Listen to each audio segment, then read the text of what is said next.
본문은 내 피를 보시고 그 문을 넘어가시는 하나님을, 즉 유월절에 대해서 다시금 설명하는 그런 본문입니다.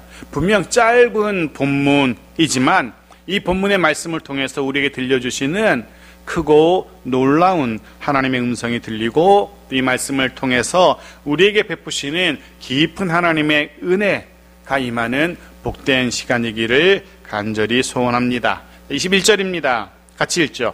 시작.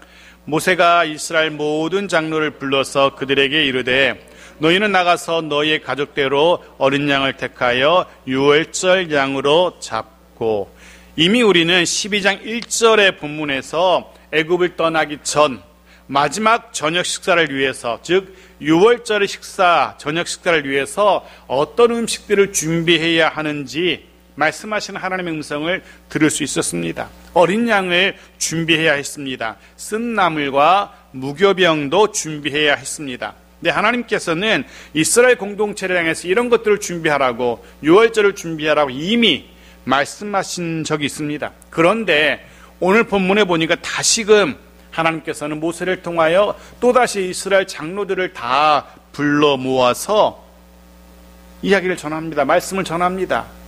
다시금 이스라엘 공동체를 향해서 하나님께서 들려주시고자 하시는 말씀이 있었던 겁니다. 아직까지 유월절 그 밤에 대한 이야기가 남아있는 겁니다. 아직까지 전할 메시지가 남은 겁니다. 그리고 사실 이 부분이 더 중요하다고 할 수 있습니다. 유월절의 진정한 의미는 사실은 예를 들면 어린 양을 잡고 쓴나물과 무교병을 먹는 날, 그 정도가 아니었던 겁니다. 해서 모세는, 하나님은 유월절의 정말 중요한 핵심이 무엇인지, 유월절의 진정한 의미를 오늘 말씀을 통해서 다시금 설명하십니다. 내용이 무엇인지 봅시다. 22절입니다. 같이 읽죠. 시작. 22절 시작. 우슬초 묶음을 가져다가 그릇에 담은 피에 적셔서 그 피를 문 임방과 좌우 설주에 뿌리고 아침까지 한 사람도 자기 집 문 밖으로 나가지 말라. 짧은 한 문장이지만 이 안에 여러 가지 내용들이 담겨 있습니다. 또다시 준비해야 될 것을 하나님께서 말씀하십니다. 지금까지 하나님은 어린 양 준비해라, 쓴나물 준비해라, 무교병 준비해라, 준비할 것들을 말씀하셨는데 한 가지 더, 우슬초를 준비하라고 말씀하십니다. 우슬초, 말 그대로 소의 무릎을 닮았다 해서 우슬입니다. 우슬초.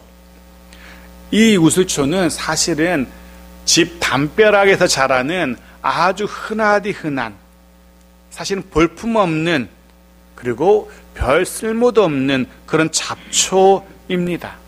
우리나라도 시골 담벼락에 가면 흔히 볼 수 있는 그런 줄기 식물입니다. 줄기의 마디마디가 소의 무릎처럼 그렇게 생겼다 해서 쇠무릎이라고도 부르는 그런 우슬초입니다. 네, 그렇습니다. 아주 흔한 그런 우슬초인데, 그런데 보십시오. 나중에 보면 레위기 14장 4절 같이 읽어볼까요? 시작. 제사장은 그 정결함을 받을 자를 위하여 명령하여 살아있는 정결한 새 2마리와 백향목과 홍새식들과 우슬초를 가져오게 하고, 한 부정했던 사람이 정결하게 되었어요. 그 사람을, 이 사람은 이제 정결해 라고 그 사람을 정결하게 하는 이 거룩한 예식을 위해서 필요한 것들이 있는데 그 가운데 우슬초가 등장하고 있습니다. 그렇습니다.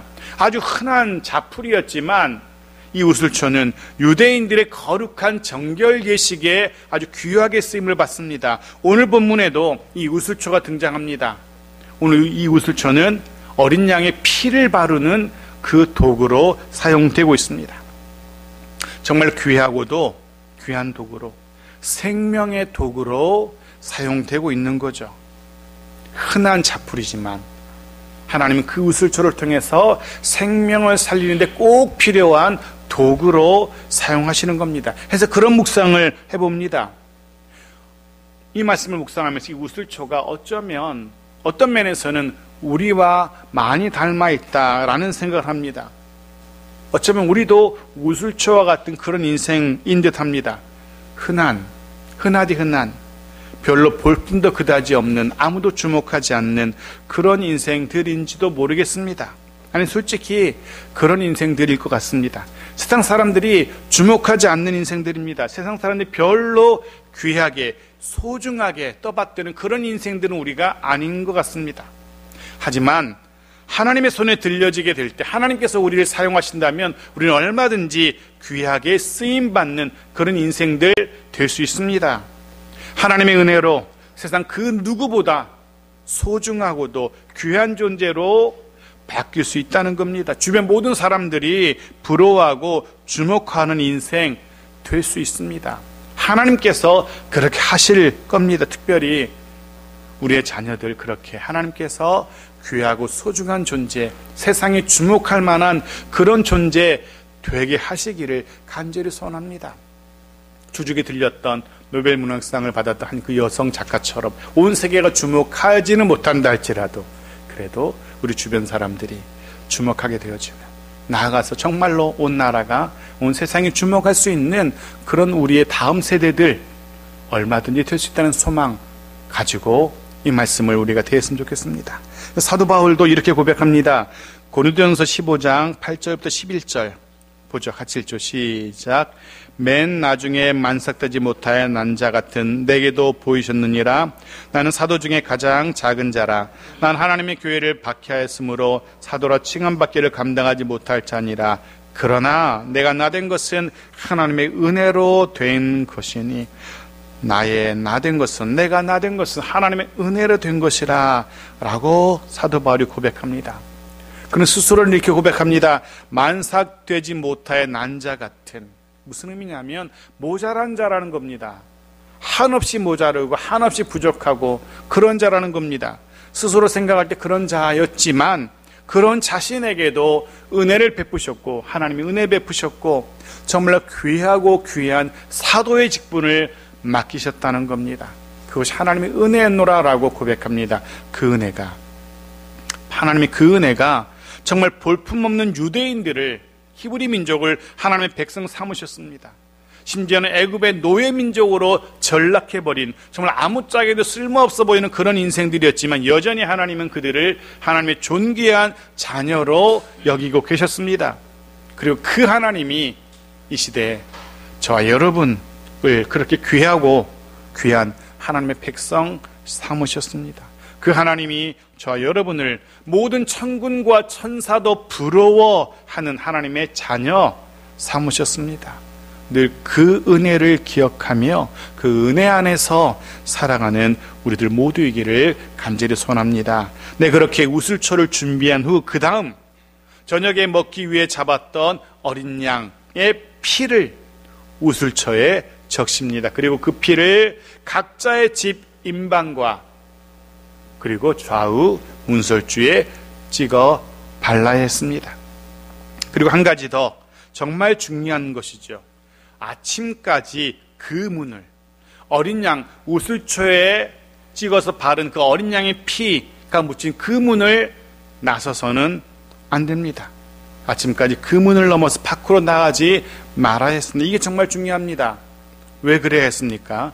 23절에 그 답이 있죠. 같이 보죠. 시작.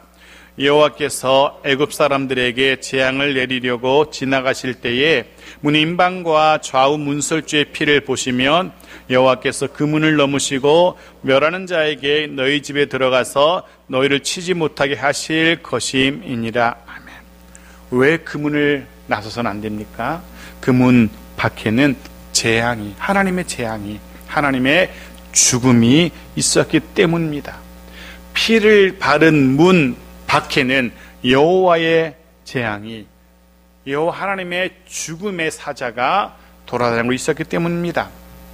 하지만 그 문 안으로는, 어린 양의 피를 바른 그 문 안으로는 여호와의 재앙이, 죽음의 사자가, 죽음이 들어오지 않을 겁니다. 멸하는 자가, 그 밤에 멸하는 자가 그 문을 넘어서 안으로 들어오지 못하는 겁니다. 않는 겁니다. 그 피를 보고 다음 집으로 넘어가는 겁니다. 넘어가다 6월, 넘어간다는 의미입니다. 어린 양의 피를 보고 멸하는 자가 그 다음 집으로 넘어가는 겁니다. 해서 그 피에는, 그 피를 바른 문 안에는 생명이 있습니다. 그래서 그 피는, 그 어린 양의 피는 하나님의 보호, 돌보심의 선언입니다.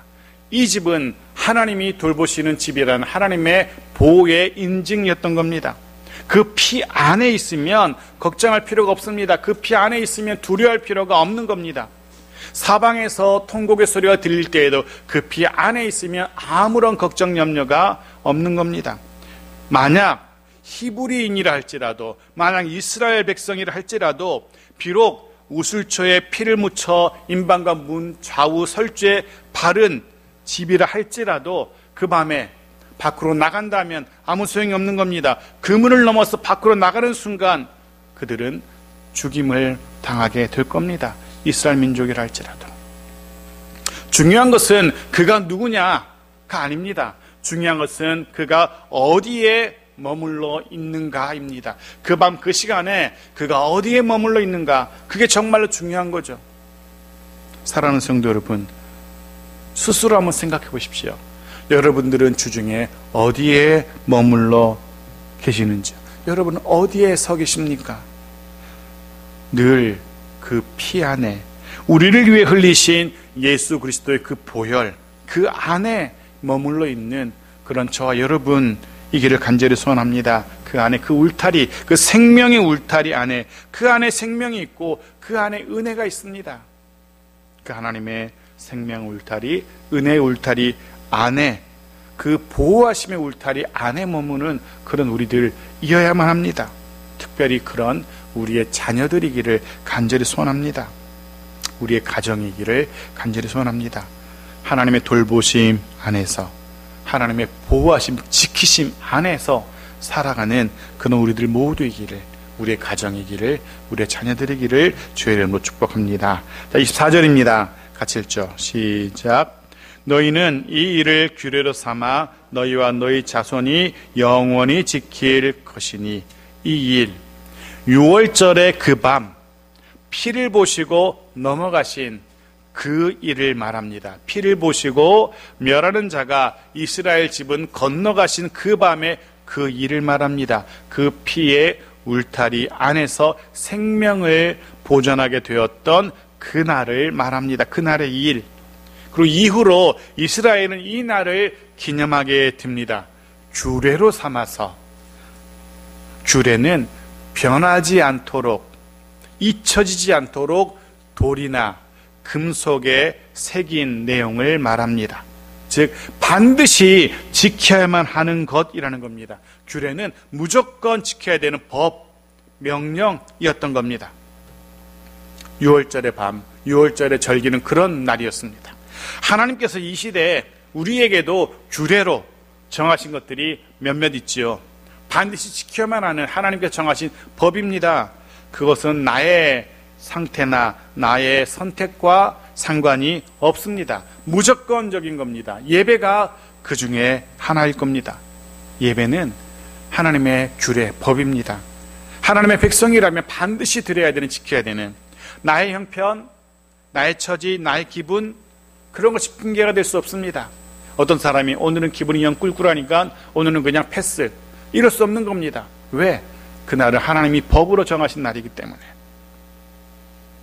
하나님은 6월절을 이스라엘 백성들에게 법으로 그렇게 명령하신 겁니다. 또한 이 규례는 너희, 즉 출애굽 당시, 너희 출애굽 당시에 이스라엘 백성뿐만이 아니라 너희의 자손까지, 그리고 그 자손까지, 또 그 자손의 자손까지, 즉 영원히 지켜야 한다라고 명령하십니다. 그리고 한 가지 더, 이곳 애굽에서만이 아니라, 그리고 광야에서만이 아니라 약속의 땅에 이르러서도 반드시 지켜야 되는 그런 절기라는 겁니다. 언제나 어디서나 기억하고 기념하고 지켜야 되는 절기. 그런 거죠. 삶이 힘겨울 때만 하나님의 손길을 기억하는 것이 아니라 삶이 넉넉하고 평안할 때에도 하나님의 은혜를 기억하고 감사할 수 있어야 된다는 겁니다. 애굽에, 또 광야에, 곤고한 시간에만 하나님 앞에 모여서 예배하는 것이 아니라, 하나님 앞에 모여 은혜와 긍휼을 구하는 것이 아니라, 가나안에 평안할 때에도 하나님 앞에 모여서 예배하는 삶을 살아야 한다라고 하나님은 그렇게 말씀하고 계신 겁니다. 우리도 그럴 수 있기를 바랍니다. 우리도 그래야 됩니다. 늘 언제나 곤고할 때든지 평안할 때든지, 건강할 때든지 아플 때든지, 기분이 좋을 때든지 그렇지 않을 때든지 언제나 하나님을, 언제나 내 평생토록 하나님만 예배하는 그런 우리들이기를 주의 이름으로 축복합니다. 자, 26절과 27절입니다. 같이 읽죠. 시작. 이후에 너희의 자녀가 묻기를 이 예식이 무슨 뜻이냐 하거든 너희는 이르기를 이는 여호와의 유월절 제사라. 여호와께서 애굽 사람에게 재앙을 내리실 때에 애굽에 있는 이스라엘 자손의 집을 넘으사 우리의 집을 구원하셨느니라 하라 하매 백성이 머리 숙여 경배하니라. 너희의 자녀가 묻기를, 그러면 너희는 이르기를, 무엇입니까? 자녀에게 가르치라는 겁니다. 하나님은 이 유월절의 이 규례를 자녀들에게 또 자녀들에게 또 자녀들에게 가르칠 것을 명령하십니다. 애굽에서의 고난의 시절을 살아내고 출애굽을 경험한 부모 세대입니다. 게다가 이후에는 척박한 광야의 40년을, 그 길고 험한 길을 걸어야 했던 부모 세대들입니다. 그런 부모 세대는 애굽을 경험하지 못한 자녀들에게, 광야의 삶을 경험하지 못한 자녀들에게 가르쳐야 됩니다. 하나님께서 어떻게 애굽에서 인도하여 내셨는지, 하나님께서 광야에서 어떻게 보호하셨는지, 하나님께서 어떻게 이곳 가나안 땅을 우리에게 주셨는지를 가르쳐야 됩니다. 그리고 그 핵심, 그런 가르침 가운데 가장 중요한 것 중에 하나가 바로 유월절이라는 겁니다. 유월절이 무엇인지, 어떤 날인지 반드시 가르쳐야 된다는 겁니다.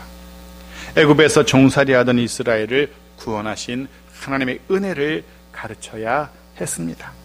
해서 자녀들도 애굽의 삶을 모르는, 광야의 삶을 모르는, 그 시절 하나님이 어떻게 일하셨는지를 모르는 자녀들도 하나님에 대해서, 하나님이 어떻게 애굽에서, 하나님이 어떻게 광야에서 인도하셨는지를 알고 그들도 그 구원의 은혜에 감사할 수 있도록, 그런 삶을 살도록 가르쳐야 된다는 겁니다. 신명기 31장 19절 말씀 보십시오. 같이 읽죠. 시작.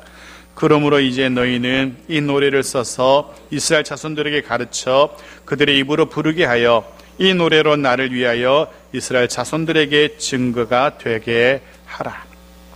이스라엘은 하나님의 선하신 인도하심과 돌보심을 노래로 지어서 불렀습니다.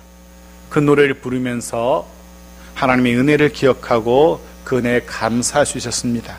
그런 그들에게 또 다른 중요한 사명이 하나 있는데, 바로 그것은 자녀들에게 그 노래를 가르치는 겁니다. 노래를 가르친다는 것은 단지 가락과 곡조, 가사만 가르치는 것이 아니라 그 노래에 녹아져 있는 하나님의 은혜, 하나님의 일하심, 그것을 가르치라는 겁니다. 해서 자녀들도 자신과 같은 신앙의 사람으로 키워내야만 했습니다. 자신들이 경험한 하나님을 가르쳐야 했습니다. 해서 이스라엘은 자신들의 노래로 자녀들에게 여호와 신앙을 가르쳤습니다. 그것은 선택사항이 아니었습니다. 부모 세대의 가장 중요한 사명 가운데 하나, 책임 가운데 하나였습니다. 하나님의 은혜를 경험한 부모 세대에 마땅한 의무이고 또한 책임이었습니다. 우리들 자녀들의 신앙생활, 어떤 의미에서는 그건 우리 부모 세대의 책임이기도 합니다. 자녀들의 삶의 책임은 절반은 우리에게 있을 겁니다. 하나님의 은혜를, 하나님의 돌보심과 하나님의 인도하심을 가르쳐야 할 책임이 있는 우리들입니다. 잘 가르치고 계신지요? 어떻게 가르치실런지요? 우리의 신앙의 고백으로, 그런 우리의 삶으로 여호와 신앙을 가르칠 수 있는 그런 우리들에게 바랍니다. 백날 고함 쳐봤자 사실은 별 영향력이 없을지도 모르겠습니다. 왜? 그 말대로 우리가 살지 못한다면 우리의 말, 또 우리의 행동, 우리의 삶으로 그것으로 하나님의 일하심을 가르칠 수 있는 그런 우리 부모 세대이기를 소원합니다. 해서 우리의 자녀들도 우리와 같이, 아니 우리 부모 세대보다 더 멋진 신앙의 삶을 살아갈 수 있는 그런 정말 하나님이 기뻐하시는 그리스도인들로 살아갈 수 있게 되어지기를 주의 이름으로 축복합니다.